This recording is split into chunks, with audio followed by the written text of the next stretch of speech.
ಅಕ್ರಮ ಬೆಟ್ಟಿಂಗ್ ದಂಧೆ ಪ್ರಕರಣದಲ್ಲಿ ಚಿತ್ರದುರ್ಗದ ಕಾಂಗ್ರೆಸ್ ಶಾಸಕ ವೀರೇಂದ್ರ ಪಪ್ಪಿಯವರನ್ನ ಈಗಾಗಲೇ ಬಂಧಿಸಲಾಗಿದ್ದು, ಪ್ರಕರಣಕ್ಕೆ ಸಂಬಂಧಪಟ್ಟಂತೆ ತನಿಖೆ ಮುಂದುವರಿಸಿರುವ ಜಾರಿ ನಿರ್ದೇಶನಾಲಯ ಶಾಸಕರಿಗೆ ಸೇರಿದ ಚಳ್ಳಕೆರೆಯಲ್ಲಿನ ಮನೆ ಹಾಗೂ ಬ್ಯಾಂಕ್ ಲಾಕರ್ಗಳಿಂದ 50.33 ಕೋಟಿ ರೂಪಾಯಿ ಮೌಲ್ಯದ 40 ಕೆಜಿ ಚಿನ್ನವನ್ನ ವಶಪಡಿಸಿಕೊಂಡಿದ್ದಾರೆ. ಚಳ್ಳಕೆರೆಯ 2 ಲಾಕರ್ಗಳಿಂದ ಚಿನ್ನವನ್ನ ವಶಪಡಿಸಿಕೊಳ್ಳಲಾಗಿದೆ ಎಂದು ಇಡಿ ಅಧಿಕೃತ ಪ್ರಕಟಣೆಯಲ್ಲಿ ತಿಳಿಸಿದೆ.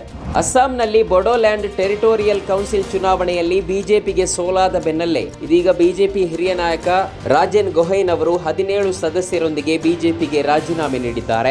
ಇಲ್ಲಿನ ನಾಗಾಂವ್ ಸಂಸದೀಯ ಕ್ಷೇತ್ರದಿಂದ 4 ಬಾರಿ ಬಿಜೆಪಿ ಸಂಸದರಾಗಿದ್ದ ಹಾಗೂ ಕೇಂದ್ರದ ಮಾಜಿ ಸಚಿವರಾಗಿದ್ದ ಗೊಹೈನ್ ಪಕ್ಷದ ಪ್ರಸ್ತುತ ನಾಯಕತ್ವದಿಂದ ಗೌರವ ಸಿಗುತ್ತಿಲ್ಲ ಎಂಬ ಕಾರಣ ನೀಡಿ ರಾಜೀನಾಮೆ ನೀಡಿದ್ದಾರೆ. ಅಸ್ಸಾಂನಲ್ಲಿ ಇನ್ನು ಕೆಲವು ತಿಂಗಳಲ್ಲೇ ವಿಧಾನಸಭಾ ಚುನಾವಣೆ ನಡೆಯಲಿರುವಂತೆಯೇ ಈ ಬೆಳವಣಿಗೆ ನಡೆದಿದೆ.